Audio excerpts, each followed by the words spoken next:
National Weather Service in Raleigh has issued a severe thunderstorm warning for southern Granville County, northwestern Wake County, northeastern Chatham County, Durham County, west central Franklin County, until 8:45 p.m. At 7:51 p.m., severe thunderstorms were located along a line extending from 10 miles east of Pittsburgh to 7 miles southwest of Cary, moving northeast at 35 miles per hour. Hazard, 60 miles per hour wind gusts and half-dollar size hail. Source, radar indicated. Impact, hail damage to vehicles is expected. Expect wind damage to roofs, siding, and trees.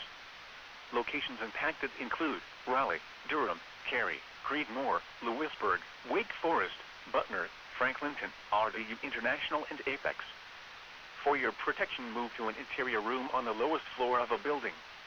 Intense thunderstorm lines can produce brief tornadoes and widespread significant wind damage. Although a tornado is not immediately likely, it is best to move to an interior room on the lowest floor of a building. These storms may cause serious injury and significant property damage. Repeating, a severe thunderstorm warning has been issued until 8:45 p.m. for the following counties in North Carolina: Chatham, Durham, Franklin, Granville, and Wake.